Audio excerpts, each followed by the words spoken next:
Kind of why I still do editing. Yeah. I start constant logging and editing paper sometimes. Yes, Like, it's rough.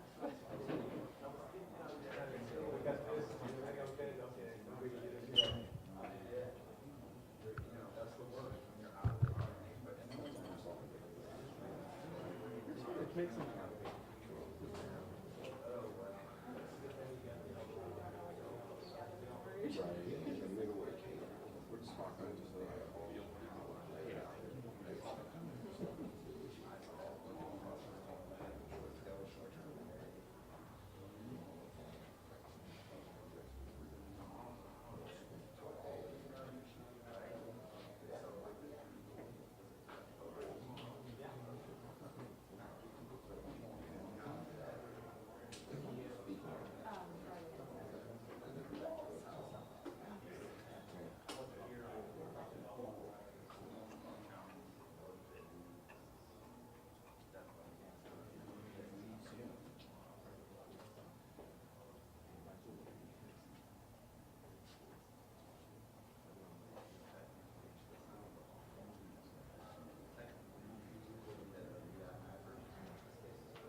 Leave just a couple more minutes, 6 for your patients.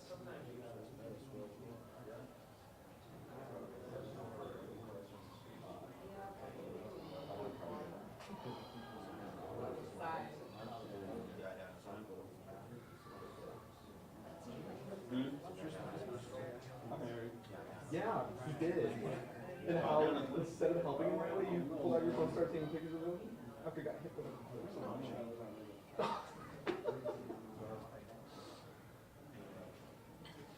He's like, yeah. Yeah. I was like, I'm trying to like intern slideshow. I'm like, what not to do? Don't get hit by a car. It wasn't even an intern. He was a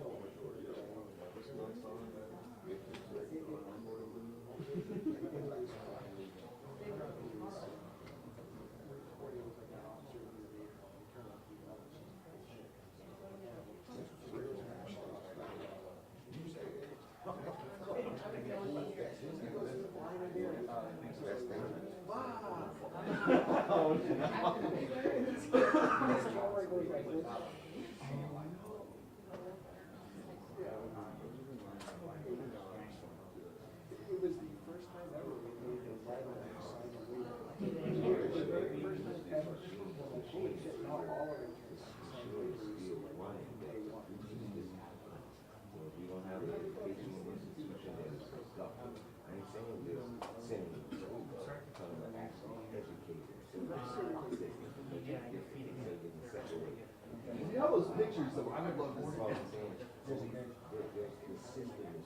I'll put it in his like internship. We're not doing this smart.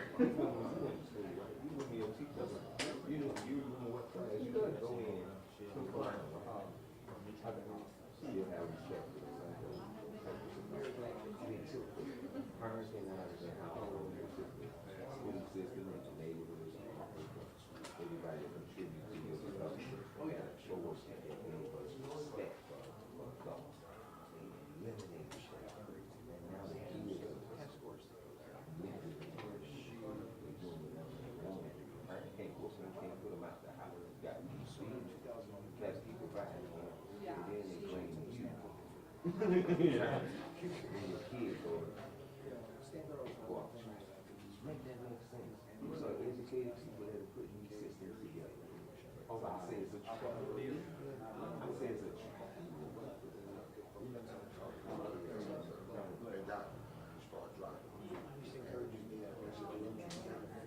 Yeah, it'll be.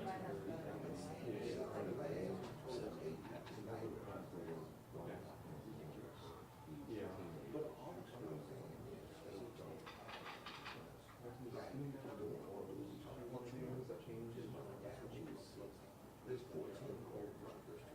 Oh wow.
everybody. We're going to keep those clear people short.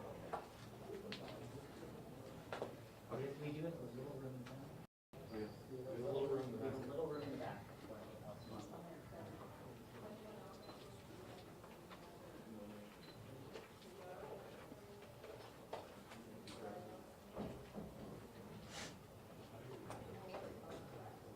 Okay.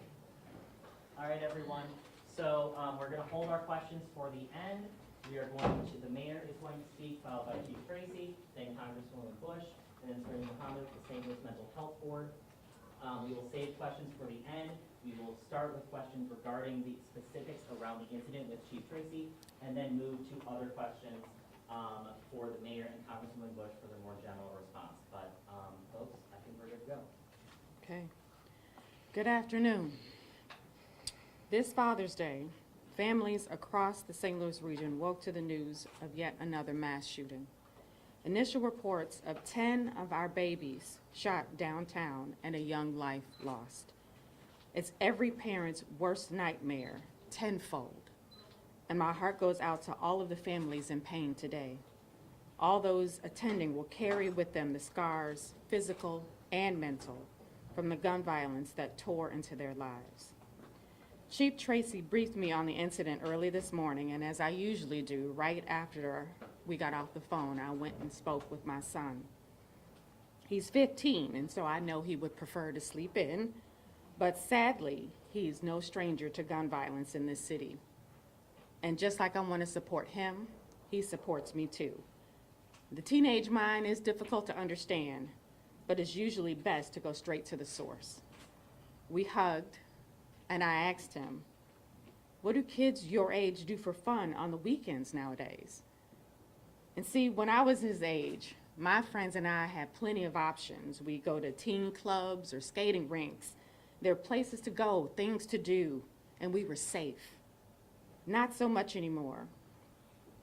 Aiden told me that usually he and his friends go to Six Flags or hang out at someone's house. And sometimes they head to Kirkwood to pick up food and walk around. And I'm glad my son has a supportive group of friends where they can offer those kinds of spaces. But for our babies living in households struggling to make ends meet, where can they go to see their friends and have fun? All too often, the answer leads to something dangerous and unfortunately tragic situations like this one. Make no mistake, the violence these children experienced last night is intolerable and unacceptable. The St. Louis Metropolitan Police Department's summer detail responded quickly and heroically to the scene. But officers respond after the shooting starts. And we, as a city, as a community, and as a region, must offer our young people safe spaces before it escalates into dangerous late-night parties and cubicles and office buildings. A police response is not enough to keep our young people out of harm's way. While our understanding of this tragedy continues to evolve and the police department's investigation is ongoing, here's what we do know. In the past few weeks, we've seen youth from as far as Jefferson and Lincoln County face citations downtown. We're seeing downtown St. Louis become a place for teens from across the region to gather on late nights. The city of St. Louis is leveraging every resource we have, making major investments in youth programming and running our Summer Fun STL program, working with community partners to create safe educational spaces for kids while they're out of school. The St. Louis Agency on Training and Employment is offering summer as well as year-round youth jobs. The agency's Youth Build program, which connects young people ages 17 to 24 with good paying construction jobs, is currently accepting applicants for its next cohort. Our Office of Violence Prevention in St. Louis is using our federal resources to hold youth pop-up events with movie nights, music, and more. And while this case did not involve a short-term rental, we've seen in the past how unrestricted short-term rental parties can endanger our youth. At the Board of Aldermen, they are currently considering a bill that would regulate short-term rentals in St. Louis, bringing us in line with fellow cities across the region. but this weekend's senseless violence highlights how we all can and must do more.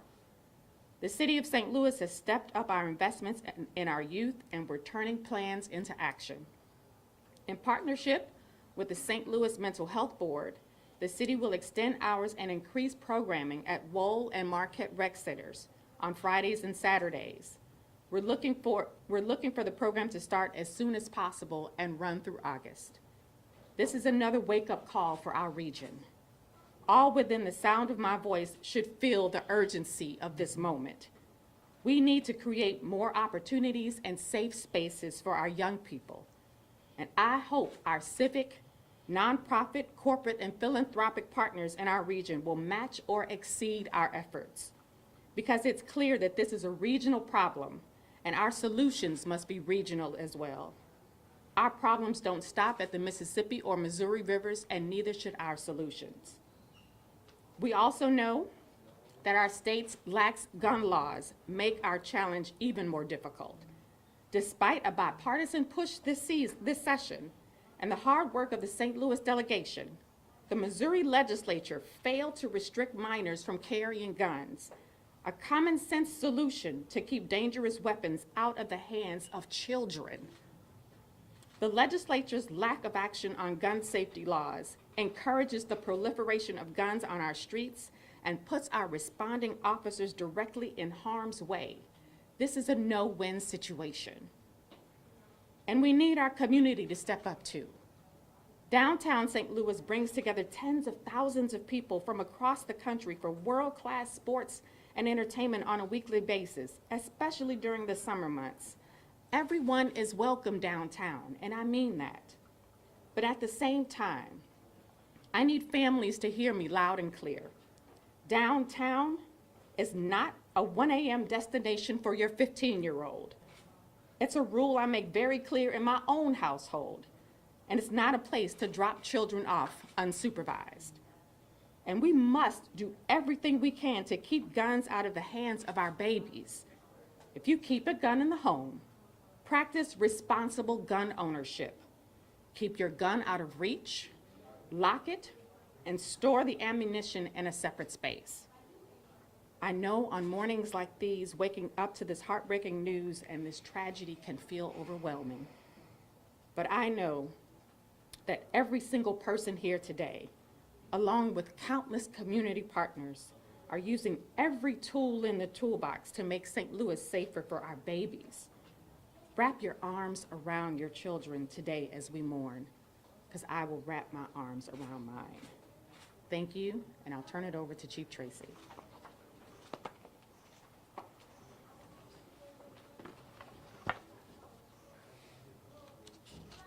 Thank you, Mayor.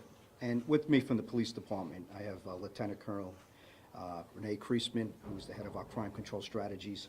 Also, Major Lawson is here. He was the on-scene supervisor last night that we have overnight supervision of a high rank that coordinated that scene. Major Lawson's here.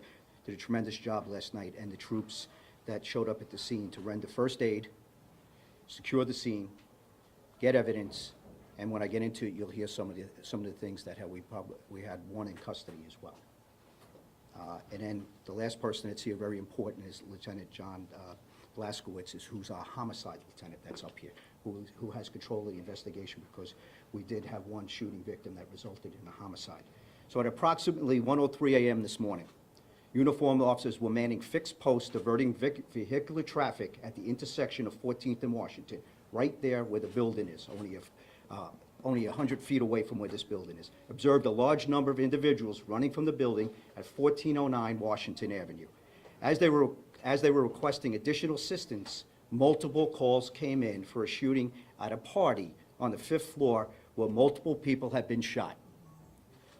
Numerous officers from this detail, officers assigned to District 4, as well as uniformed and plainclothes detectives from various supporting units responded to the area immediately. Initial investigation indicates a large social gathering was held on the 5th floor of 1409 Washington Avenue, which is set up as an office space. The scene investigation revealed numerous shell casings from multiple firearms. Multiple firearms were recovered at the scene, including AR-style rifle pistols as well as a handgun, which was found in the possession of a person of interest who's a juvenile, which was taken into custody by plainclothes detectives responding immediately to the area. A total of 10 victims suffered apparent gunshot wounds, including the deceased, who's identified as 17-year-old Mikhail Moore. A 19-year-old male suffered gunshot wounds to his arm, groin, and legs. A 19-year-old male suffered gunshot wound to his back. An 18-year-old male suffered gunshots to his left side. A 17-year-old male suffered a possible graze wound to his face and refused further medical treatment after being treated by EMS and left the scene. A 16-year-old female suffered gunshot wounds to her leg. A 16-year-old female suffered a gunshot wound to the lower back. A 16-year-old female suffered an apparent graze wound to her ankle. And a 15-year-old female suffered an apparent graze wound to her left side. Additionally, a 17-year-old female was possibly trampled coming down the stairs, running from the scene, and has serious injuries to her spine at this time.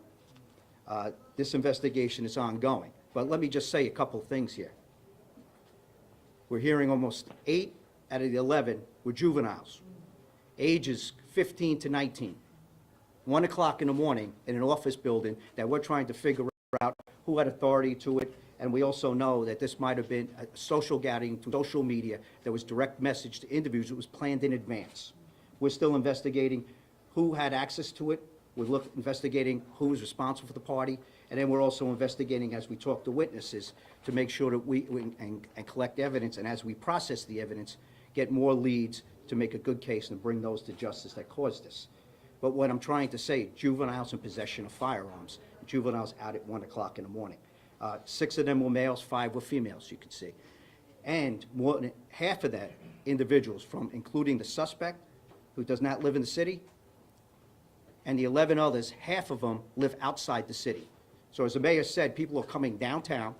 It's a regional issue for juveniles to find things for them to do, but at the same time, it should be prohibited that juveniles do not carry guns. It should be prohibited. This is the first state and city that I come to where juveniles are not prohibited. It should at least mirror the federal law. So let's start there. And I think they tried to do that, and we had talked, and the mayor and I and her administration been down to Jeff City many times talking about the seriousness of this issue, and I think they tried to get it across, and the mayor hit on it, that they weren't able to do it this time. But we're going to keep pushing because we think it's too important to make sure that we at least start there, and I think that's reasonable. That's a reasonable start. But as always, when we have these cases, the investigation is active and ongoing. The Homicide Division responded and assumed the ongoing investigation, and anyone with information is urged to call the Homicide Division directly at 314-444-5371, or anyone with a tip who wants to remain anonymous and is interested in a reward can contact Crime Stoppers at 866-371-TIPS, which is 8477. I want to thank the quick response of these officers to the scene, the EMS workers that applied first aid in the hospitals that had to treat these individuals for a horrific event that shouldn't be happening. So I'm going to turn it over right now to Congresswoman Bush. Congresswoman.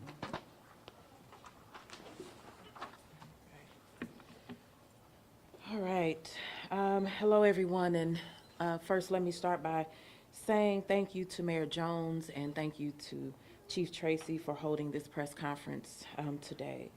Also, we want to thank our community partners who have come out and brought resources to St. Louis Metro Police Department for the swift response, and just like Chief Tracy said, also to the hospitals and to our EMS. Because when they show up to the scene, their lives are also at risk. Today, as we heard the mayor say, it's Father's Day. And rather than celebrating 10 fathers, father figures, families in our very own community are dealing with the unthinkable. Last night, they joined the many caregivers across the state and across this country who have had to go through the aftermath of a child being involved in a shooting. And why? Well, because of weak gun laws in the state of Missouri and across this country that are killing our children. Legislators that are blocking literal life-saving policies that could help protect our children and the very people they were elected to represent. And I take such offense to that.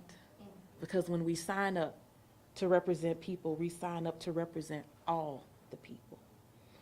Because the truth is, we know how to tackle this preventable crisis. We can save lives, we can save our children, but state and federal lawmakers legislating from within the pockets of the NRA, they won't stop the harm. They are choosing guns over our children. They are choosing violence over safety. They are choosing death over life. We need to save lives. There are solutions rooted in public health that are on the table. As we heard from the mayor today, the city of St. Louis will be extending the hours and programming within youth rec centers across in several places in the city to give students a safe place to go, a place to have fun. Because that's what being a kid should be about, learning, growing, and having fun, not worrying about dying from a bullet. As we know programs like these work at reducing the rate of gun violence.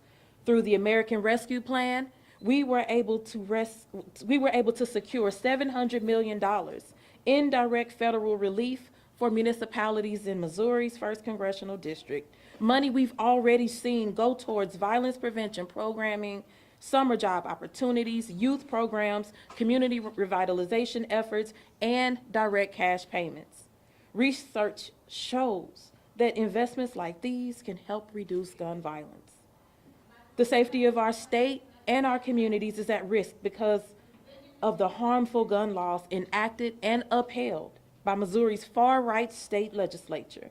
They are laser focused on passing laws to codify the rights of guns by taking away the right of our communities to live in safety. And it is despicable. And we know it's not just St. Louis. And it's not just Missouri. This is a crisis happening nationwide. And so when they point the finger at St. Louis, don't believe them and push back on it. Many of my colleagues in Congress, also being fed from the hands of the NRA, believe in protecting guns over protecting our communities. There are plenty of bills in Congress, including my own, the People's Response Act, which would adopt a holistic approach to public safety that understands that true public safety must be rooted in public health response. There are plenty of bills on the table that would acknowledge this crisis for what it is. It's a public health crisis. Those bills could save lives and they could prevent shootings like the horrific event right here in our community last night or early this morning. So the problem isn't a lack of solutions, but a lack of action. We need change. We need real systemic change because no father, no parent, or caregiver should have to experience the trauma of their child getting shot. So to the anti-gun safety lawmakers in Missouri, in the state legislature, the last thing I'll say is step up or step aside. Keep your mouth off St. Louis because we're doing the work. And if you want to join us, our arms are open and our ears are too. But if not, hands off our kids. These are our babies, and we will do everything we can to protect them. Now I will turn it over to Serena Muhammad. Okay. Thank you. So I'm going to talk a little bit about the St. Louis Mental Health Board and why this partnership is important for our community. You've heard gun violence is a public health issue, and we have been treating it as such for several years, and we understand that it takes all of the community members working together to actually make progress on this issue. So as much as we appreciate our elected officials and our legislators doing everything within their power, we also ask that as community members, we figure out how we can contribute to the solution as well. So we are committed to this partnership with the City of St. Louis. We partner specifically with the Office of Violence Prevention and the Department of Public Health.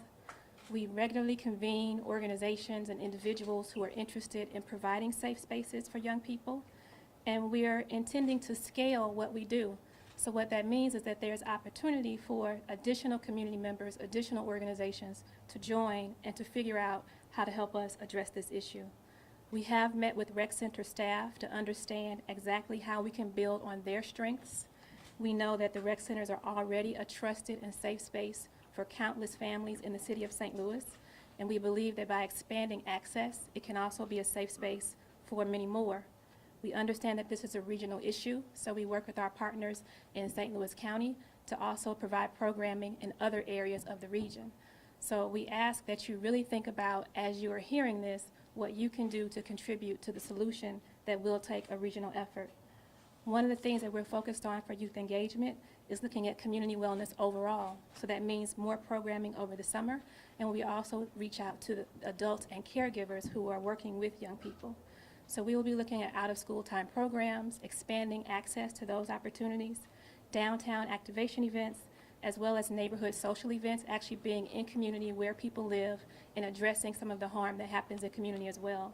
We want to be a resource to help communities and families recover from trauma, and we hope that you will partner with us as we advance these initiatives. You can find more information about how to connect with us and how to support this region-wide effort by going to our website, the St. Louis Area VPC.org. We appreciate your attention, and we hope that all of us can use this as a call to action to really begin to work together to serve our young people and families. Thank you. All right, everyone. Chief Tracy will take some questions on this, any follow-up questions on specifics regarding the incident. Remember that the incident is still under investigation. We are still developing a full understanding of the situation. We'll take a few questions for the chief, and then we'll have more general questions for any of our other speakers. Chief, can you tell us how old the suspect who was arrested was and where specifically he or she was from? Right now, I believe 17 years old, and we believe, I'd rather not go with that, it's just outside the city, the address that we have on this individual. Could you tell us about this building? Was it abandoned, or what do you know about what this building is? I pretty much know this building pretty well because I have lived downtown through my short time that I've been here. So I know there's where people spilled out, there's a parking lot between 15th Street. So when Major Lawson immediately called me, he was on scene to do a great job coordinating this thing. A very chaotic incident, you can imagine. People pouring out, dozens of people pouring out, young people, in such a traumatic incident, and people hurt.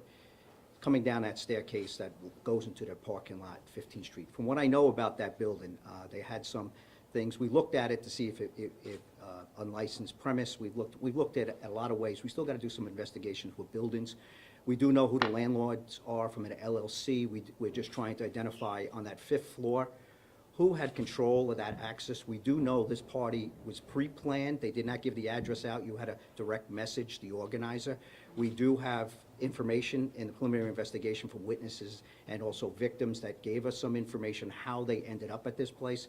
So I don't really want to go too much to compromise the investigation. I got the homicide lieutenant here that him and I talked over about what I can. I want to give you as much information as possible, but I also want to protect the investigation so we can bring those to justice that were involved in this. Have there been calls to this address before? We haven't had any calls. I mean, there was not enough people in this, we could fit in this room, but I also have the major of Patrol Central and also Pierre Benoist, who also is the commander of the 4th District. I talked to him about, he's been in that place for a couple of years. We have not had any problems with that. Maybe something going on the 1st floor, but one incident, no other calls for service, and certainly nothing on the 5th floor where this incident took place. Chief, you mentioned the federal prohibition on minors or juveniles carrying handguns. We know that federal and local law enforcement often work together through task forces or other means. Right. Is there anything that stops your officers from referring charges or pursuing the enforcement of that federal law? No, we have to do, the state and state rights, local rights, laws that are in place, that when it comes to the gun laws in this place, we have to honor that it's not prohibited for juveniles to carry firearms in the state of Missouri. Right now, what I meant to say is that the bill that was in place, that some of the legislators tried to put forth during this session, they tried to mirror it after the start just with the mirror the federal law, where it's prohibited for juveniles to carry firearms. If there are cases that can go federally, that we work with some of our federal partners, we will do that, as you've seen in the past. But when it comes to this, the state takes control of how we can charge, especially if a juvenile's carrying a firearm. And especially in regards to the Second Amendment Preservation Act, which the city is doing with Jackson County and St. Louis County and currently fighting in court. So we're, on this case, we're gonna defer, we have to defer to the state, like Nick Desisteri just talked about. We defer, especially with juveniles, to the state rules, and we honor those, and we hope to change those. But my question, though, was about the signal that that stance sends to everyone listening to this press conference. Can you take action and push the envelope there? We have arrested juveniles federally when they commit crimes, not just with a firearm alone, a possession with that. It's certainly something we've looked at in the past, and it's something we can do. And it's not out of the realm, but this investigation's early, and we'll take a look at it. And listen, it was only a few hours ago. I mean, it's the same day, 1 o'clock in the morning. More to come on this investigation. So I really can't comment on where we're gonna go with this investigation. I leave it up to my experts that are very good at what they do. You mentioned something about multiple guns being found. Does that mean that there's multiple shooters, or is that an aspect of the investigation? Quite possibly, different round shell casings that we found at the scene. Could be multiple shootings investigation. As we pick up and we know that we have, NIBIN, and we test the shell casings or what firearm they could come from. Investigation's really early, but that's the evidence that we secure, getting on the scene quickly, making sure we secure it, so then we can make a case and try to identify what gun was involved with who, and if anybody was in possession, if we can tie them to the case as a shooter. So there could be more arrests? Quite possibly, yes. There's information that indicates that this was a video shoot. No, Okay. this is not a video shoot. Okay, so Chief, you indicated that it was controlled movement, it was on the 5th floor, they had to get access to the building. Now, we were on scene last night before the shooting. There were 100 or so people on the parking lot. The night before, maybe about the same, 100 people. Officers didn't come and clear that parking lot until 3:30 in the morning on Friday. Saturday, there were no police really in that area for that crowd. So, I mean, you had a quick response, but where was the officers to actually control that group before the shooting? Well, I'm going to challenge you with the amount of activity that's happened on Friday night and the investment that we make downtown and the amount of activity that our officers are trying to change behavior to keep people safe. There's places that they're congregated at Market, Keenan Square, downtown in Washington, cruising. So there's a lot of things in the behavior the last several years where people are coming downtown. When people are congregating, are they actually breaking the law as they're congregating in that area? Our officers have to make sure that they're trying to control the areas, and I don't know if But they. your officers are not engaging, they're only riding past. We've been down there filming those children for the last month or so. Well, I'm going to have to challenge you on that officers are not engaging. If you see the amount of activity that's going on. They don't engage with the children, they come through, blare horns, they move them from one spot to the next, and no one's really doing anything. They're children. So when you come through, all they do is just take off running. That's what makes it seem like something is happening, because they're running from the horns. That causes everyone else to run. Then they run over here, then the officers come over there and do the same thing. And that's the only thing that's happening. Most of those children down there are over the age of 18. Yes, there are a few that spread out throughout the group. Most of those children are over 18. Every interview that we've done, they're going to the Marines. Everyone has graduated. Everyone's trying to do something with their life. Do you have a question? That was my Okay, question. thank you. What are your officers doing So my officers, downtown to curb would you the let me children? answer, please? You asked your question. Let me answer, please. We are working a holistic view where we have other Office of Violence Prevention, we have ambassadors, we have people, you heard mental health services. We are working through the mayor's office and different agencies are trying to reach out and do things with the individuals that are down there. What we're trying to do is keep the downtown as safe as possible with large crowds. Do we get it right all the time? No. As you can see, shootings do happen sometimes. But we are making sure that we're keeping downtown safer. We're trying to control the traffic. And there is a lot of people down there. I do not want to start mass arresting people just because they're down there over the age, because they're allowed to go downtown. We wanted to be welcome, but we have to make sure that we don't allow conditions to start in certain areas where different parts, not just that area, but Market Street, Locust Street, Olive Street, there's areas, Keenan Square. We're trying to make sure everybody has a safe experience down there. And so that's what we have to do. Next question. Yes, ma'am. Questions for Chief Tracy. Next question. What is your strategy in partnering with local business, the local business community, for those areas you talked about? You want downtown to be welcoming. We see the city trying to get companies to come into downtown.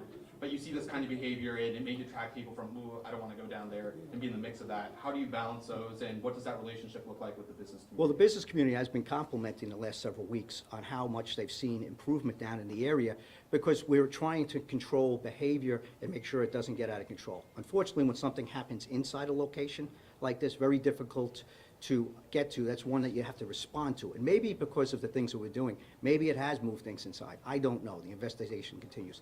But dealing with the businesses, speaking with them, they actually, a lot of the business are very happy the way things are going, where we're redirecting traffic, we're trying to have more presence downtown, we're trying to make sure that we don't get it always right, but we're working on it, and then we work with other partners, and the business people have actually, there's been comments the last 4 or 5 weeks, this incident now is going to set us back, but certainly there's context now that this was up on a 5th floor.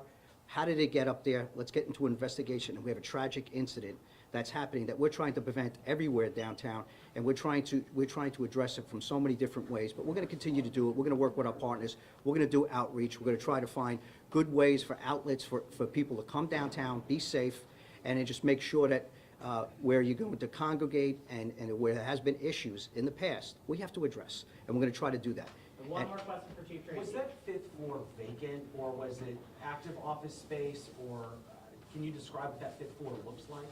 5th floor, from what I understand, Major Lawson gave me an update from the scene as in real time, but it's office space with cubicles. And so these cubicles, it's a cubicle setting. It's actually an office space setting that is not set up for socializing. It's not set up for sleeping or any of those things. It is an office space. So we were kind of surprised to see something like that, because we've seen short-term rentals and possibly Airbnbs where we've had problems in the past. But as of right now, this doesn't look like a short-term rental or... No, but it does look like we have to find out, are they renting out this space, or how did they access this space? And that's part of the investigation that continues right now. So thank you very much. All right, questions for the mayor, questions for the congresswoman. Mayor Jones, you mentioned sort of an unrelated bill about short-term rentals, but didn't mention another bill at the Board of Aldermen right now, which would allow police to issue a fine or some sort of safe harbor provision for anyone who has doesn't have a concealed carry permit and does have a gun.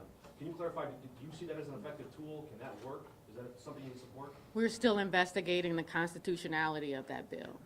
So our city councilor is still taking a look at that to see if that's an effective tool. But we're also looking at other tools, other bills that can be introduced. So speaking to youth, you know, that I've spoken with the last about 6 months who have said, I own guns, you know, they're under 18, it's legal to do that in this state.